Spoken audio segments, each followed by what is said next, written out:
Okay, so hello. I think that we can begin. As you can see, I'm Jakub from Allegro, and I will talk about automation in iOS development. When a few weeks ago I was asked to give this talk, I was wondering if there is anything interesting that I can talk and share with you. And at the beginning, I was thinking about some fancy architectures or some different technologies. But then I noticed that there is something which is quite simple and also effective. So what is automation? When I think about automation, that first thing that comes to my mind is actually UI tests. That whenever we actually type to Google and search for automation on iOS, the top results are related only with UI tests and all the frameworks that work with UI tests.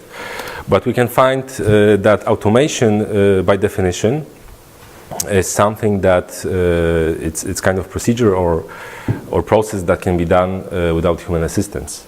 And this is the simplest explanation that I found on the internet, but still it doesn't explain how we can use it on the development. So let's think about simplest real-life case. For example, coffee machine. I'm drinking coffee every day. I'm drinking around three coffees in the office. And we can think that there is always a production cost, and we need to spend some money to buy a coffee machine. For other automations, we need to actually probably spend some time to invent them, not only the money. There is a maintenance cost, so we need to spend some time to clean this coffee machine and make it work properly every day. There is other cost that can be expressed as a number of results. So there is a limited number of drinks that can be prepared with the coffee machine. But the biggest value is actually the time. So I can imagine that I need to spend around 30 seconds with my coffee machine. So if I'm drinking 3 cups of coffee each day, then probably I'm spending around 90 seconds each day. So I'm not sure right now if this is okay or not okay. So let's consider worst case scenario when I'm doing manually my coffee. I'm using manual grinder and I'm using coffee beans, and I need some fancy milk which is hot. So that can take around 50 minutes, and we can see that it will take 45 minutes for each day. So my coffee machine gives me around 43 minutes of safe time, and still I'm not sure if this is okay or not okay. Probably some of us are spending this time each day on watching YouTube, so maybe this is okay. So we can scale this to bigger teams.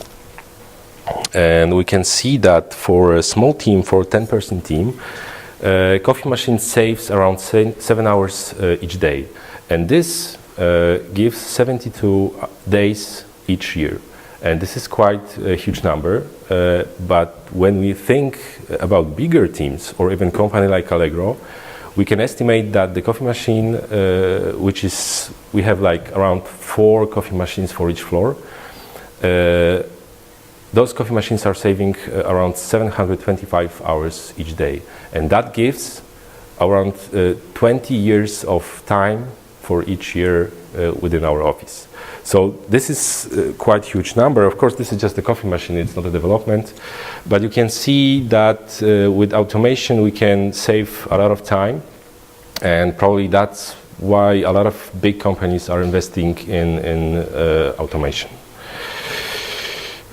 Also, there are the other benefits. Whenever I order the coffee with milk, it will give me always the same milk with the same proportions. And there is no place for human error.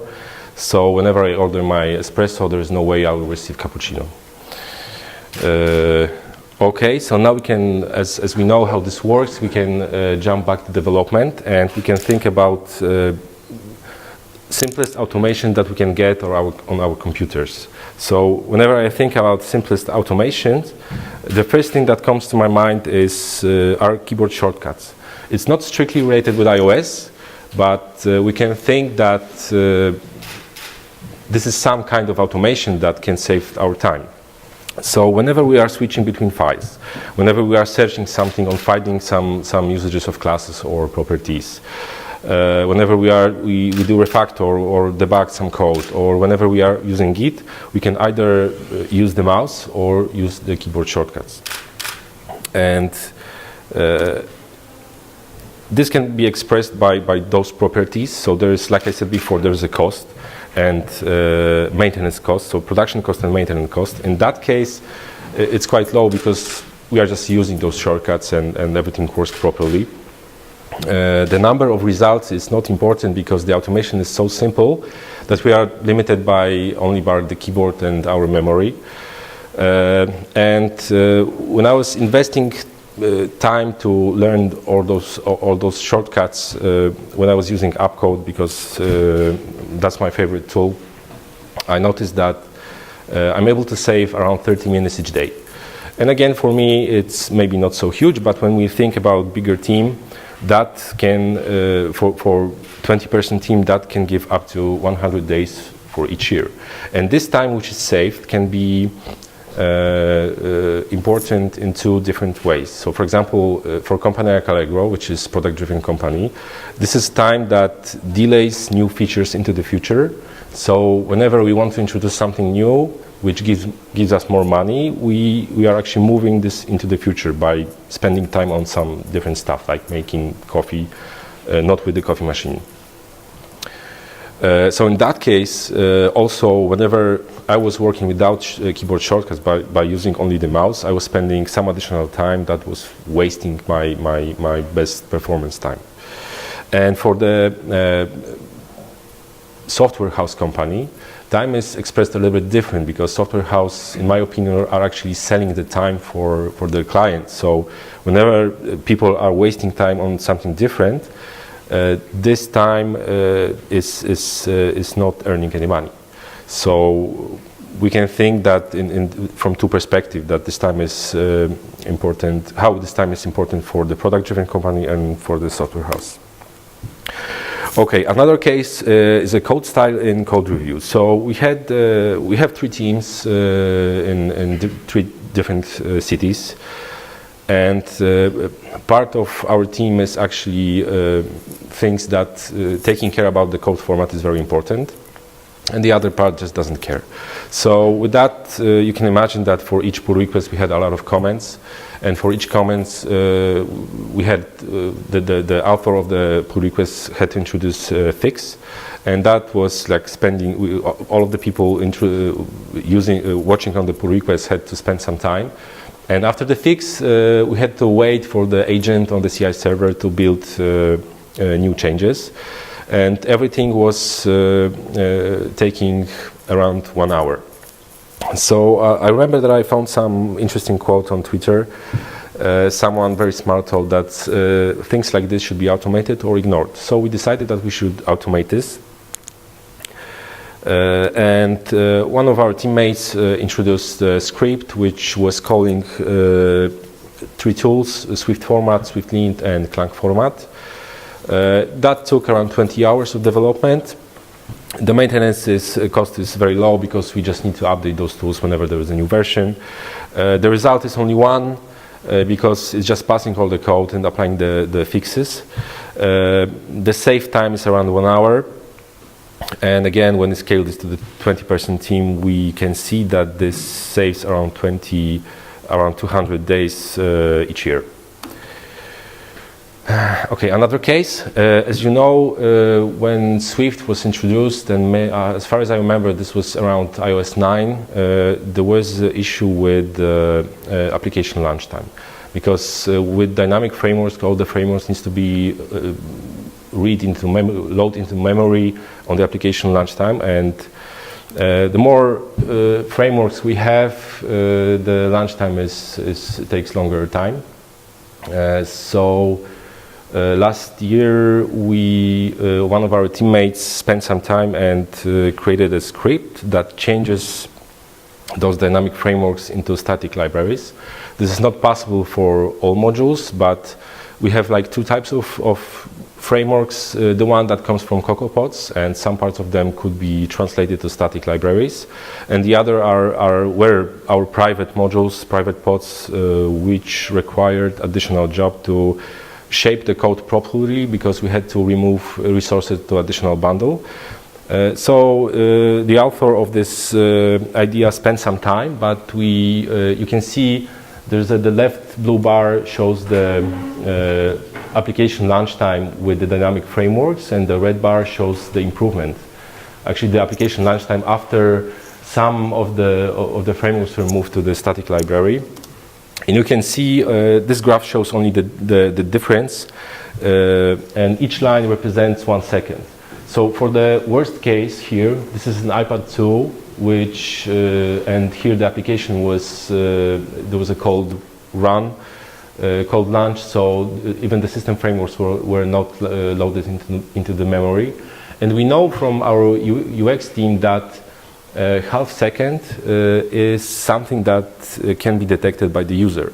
So almost in all cases, here we have 4S, iPad 2, 5C, 5S, and 7 Plus. Except the 5S, which is a little bit different, we gained a lot, like more than half seconds. And of course, there's no way we will make the user with this to buy additional stuff on Allegro, but at least we can help him ignore or not to be too much angry on the application that when he needs to wait the application to launch. And this is quite important because we are living in a country when the users are actually using quite old devices. There's a large group which is using those old devices. So we thought that we need to spend some time to optimize this. So yes, the script took around 8 hours. The maintenance is quite low because we need to just take care which modules should be moved or not. The result is only one. It's just the effect of the script and those frameworks which are moved to the static libraries. And the important stuff is the application launch time. As far as I know, there is in COCO APODS 1.4 or 1.5, there is support for static libraries. So that somehow resolves our issue. And in the future, Apple probably will release to the developers something that's called DYLD3, which was introduced in last WWDC, and maybe this will help in the application launch time. And you can see that in that case, there is always some kind of better solution which will replace your own, for example, custom automation tool, but that's okay. I think it shouldn't, like, for example, we cannot think that we cannot do some kind of automation tool because other company within 5 years will fix this in a better way, because those 5 years will cost you a lot of time. Okay, another example. Around a year ago, we were using multi-repo approach, and our modules were attached to the application as a private pods. And we knew that this is taking a lot of time, so we moved to the MONOREPO. And then again, there was another problem because we noticed that for even the smallest change on the pull request, we had to build all the modules and run all the unit tests. So in the worst case, it took 1 hour. So this is that was too big for us because we have like limited number of agents which can run those tests, and whenever there is a queue, so the queue was growing and growing, and whenever there was an issue with the one unit test, we were waiting longer and longer. So we actually knew what was the solution, but we didn't know how fast we can solve this. So one of our teammates produced the script which was detecting by comparing the destination and source branch which modules should be tested. So in that case, in most cases, we were running only a test for one module, and that helped us to save time for 30 up to 45 minutes. And okay, we can say that saved around 200 days for each year, but that case actually was unacceptable. So we had to do something, because without it, for some cases, our builds were queued for 16 hours. So that was just impossible to work. Did anyone had this issue? Okay, so on iPhone 7, Apple introduced something that's called white color profile. And we bought the iPhone 7 and we had a task to prepare screenshots for the special tutorial screen which we have in application. And our developer prepared the screenshots and we added those images to the application, and that went to the iTunes Connect. And suddenly we noticed that there are strange crashes inside the application. It was totally random crashes, and the stack trace was crazy because everything was ending around UI image, but the origin was happening in some system frameworks, and we didn't know what to do. After 2 days, we noticed that the only change done with UI image was the screenshots, but I didn't know how we can actually, what's wrong with those images, because everything seems okay. But then I was opening with some different tools and I noticed that there is no RGB profile, but something different. And at that time, there was no information on application dev forums or Stack Overflow. So I just had to check and remove those images, and then we noticed, because there was no scenario to create the crash, so we were using the applications all the time and we were seeing those crashes in different places. And by removing these images, we noticed that probably they were the issue. So okay, fix this, the fix went to the users, but we knew that we cannot handle same case every time. So as I was searching for the profile, I prepared the script, and the script is taking around 5 seconds. It's scanning all the images inside the project folder, and it's trying to detect all the images with this white color profile. Since then, there was no maintenance. We know that it will tell us that there is a problem, and it will stop the deployment plan. And probably there is no safe time, because normally nobody would do this manually. Nobody would check all the images. But the important thing is actually the number of crashes. So by limiting the crashes, we are helping with the conversion rate, and this is not affecting the money flowing inside the application. Like I said, we have the application deployment plan, which requires specific tests, some check scripts, some configuration scripts, some unit tests. It has to bump the build version, build and sign, and send to the iTunes Connect, and commit the changes in the end. All those steps needs to be done in proper order, and all those steps needs to be done to be sure that the build is configured properly. So I don't know exactly what was the cost in time. I can assume that it took probably around 1 month of work, but not like entire month, but probably it evolved from one single step to all those steps. The maintenance cost at the beginning was medium or even high sometimes, and I will tell why in the next screen, but in the end it was low. The result is only one, it's the build on iTunes Connect. There is save time, but because we are releasing around 1 or 2 versions each month, so in terms of 1 year, the save time is not so huge. But what's important is that with every run, we are sure that there is the same result. We know that the build is properly configured, all the configuration file and everything are the same.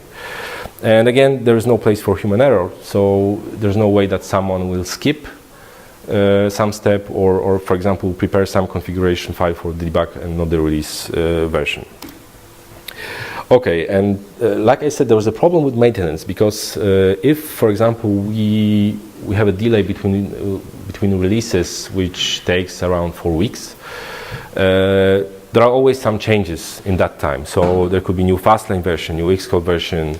There are some changes on CI agents, because we are not the only one who are using those agents. There could be also some different errors in the code or in the project settings, which we can see only by building the release version of the application, because everything is okay on the debug. For example, when someone was casting floats on 64 architecture and it didn't check how this behaves on 32, and when we are releasing the release version, it builds all the architectures and found that there was a problem with casting floats. So we decided that actually well, and there is one problem that's easy to fix, right? We can actually fix it within 1 or 2 hours. But after some time, when we were trying to to deploy the application, and there were like 3 or 4 errors, and it's really hard to fix this because we are fixing one problem and it's still failing. Second problem is still failing. And it takes a lot of time, and whenever we are telling our product owner that we are releasing tomorrow and it's impossible, then there is a pressure of time, and nobody actually likes this. So in the end, if something fails too much, couple of times we had to release it manually, and okay, everything went okay, but there was always a risk that the person which was doing the release process could make some mistake. So we decided that we will run the deployment check every day. So the deployment plan, we prepared this separate plan on the CI agent, which is running the deployment without sending this to iTunes Connect.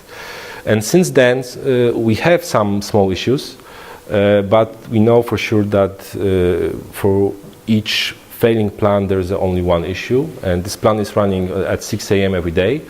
So by the 10 a.m. everything is fixed. So whenever we are releasing application, we are sure that everything will work okay. One funny thing, because in that plan we are not sending to iTunes Connect, because we thought, well, this must work, right?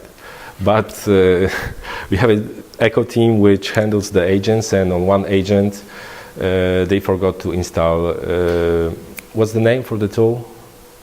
Which sends... No. The tool which sends the bill to the iTunes Connect. Okay, never mind. But there is a tool which is provided by Apple. It's not always installed with Xcode. And they just forget it, right? And we thought that everything is okay, but the last step was actually failing. Okay, and the last case, we have UI tests, and we are using them with mocks. And we are using them with mocks because we want to have fast and stable UI tests. On our environment, we cannot run tests that are doing any changes. So we cannot just test buying, because that would just buy the item on the Allegro. And we cannot run tests against always changing data. So we cannot expect that some JSON will always return some response. That would make us to prepare all the data before each UI test run. Okay, we have mocks, but the real problem is how we can be sure that the mocks are up to date and are same as actual live responses from the API. So we did some research, and there is a technology which is called JSON schema, which allows to prepare a schema file which represents the JSON structure and the types for each field inside the JSON. So we prepared a bunch of scripts which are checking the response from the backends, from the production environment and the development environment, and also the local JSON files which are used as mocks. So we spent like a lot of time. 30 hours is quite long time for this. But the maintenance is low. It's I cannot imagine how many times we had to fix this.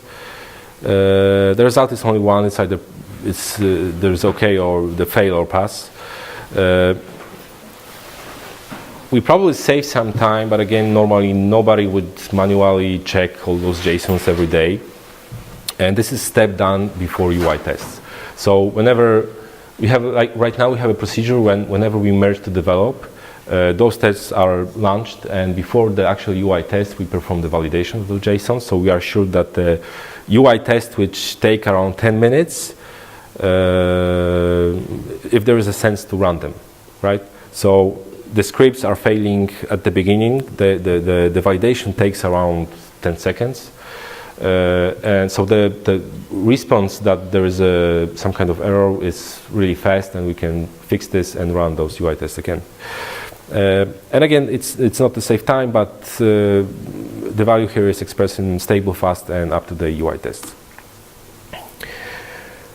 Okay, so when to automate? We can say that always, but probably it's not true. And for me, I think that it requires a little bit experience and imagination, what can be automated properly or not. So maybe it's much easier to answer the question what should not be automated.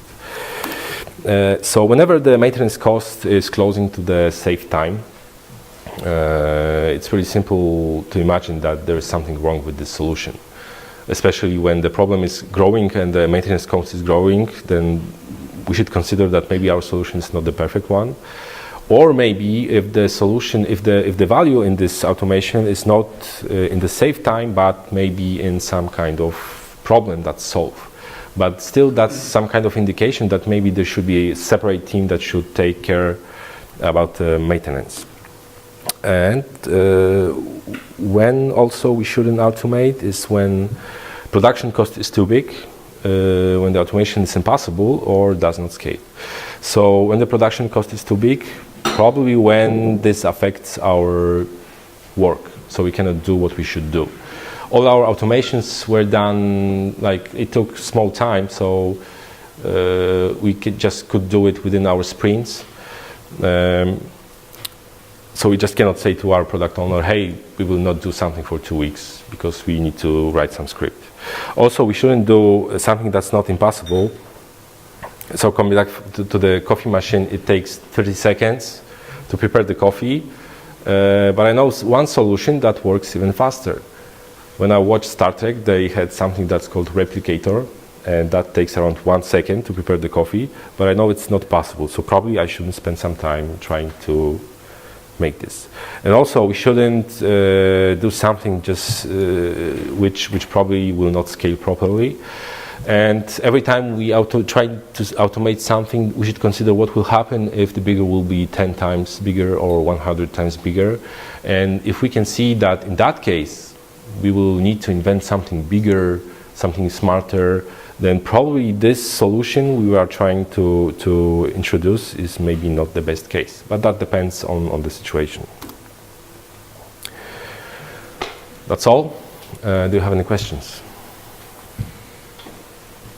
Do you have any of those scripts open sourced? No, yes, well, probably we should, but there is always not enough time to do this, right? Because it's not just as simple as sending the script to the GitHub, because as an author you probably should maintain it and provide additional, at least some small support. So we always have some goals for the year, and every write its own goal. I will do open source, I will do open source. But in the end, it's just not enough time. So sorry. How much time did it take you from ditching this manual coffee grinder and ending up with the continuous deployment process that you showed us? Was it a year or was it like a month?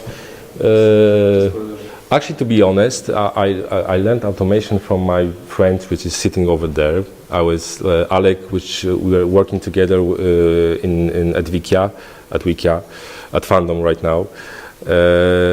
He showed me the way that we should automate everything that could be automated, and that was around 2 years ago, 3 years ago. So then I came to Allegro, back to Allegro, and I was just spreading the word that we should automate as much as possible. Of course, there were already some solutions. The deployment plan was already there, but I knew that like there are some other places that we can just fix with automation. How much is that? How much are those automations your custom work, and how much you use external tools to automate? Is that possible to show us? So with the GitHub and then no, with the deployment plan is probably whenever we can we are using Fastlane because it's like the most obvious tool. But the cases we are seeing, like with the images, or for example, we are running some security scripts, or we are trying to set up proper configurations. This is everything done specifically for our environment, for Allegro. So it cannot be like, we cannot find something for Allegro which is on GitHub, right? We need to write by ourselves. So in most cases, this is written by our team. And we are using Python or Ruby. It doesn't actually, we don't have some strict policy that we should use some kind of language, but in most cases this is Python or Ruby. So JavaScript is okay? You don't have to answer. Sorry for making you uncomfortable. Okay. Thank you. Okay, I think that's all. If you have any questions, I will be just over there, and thank you.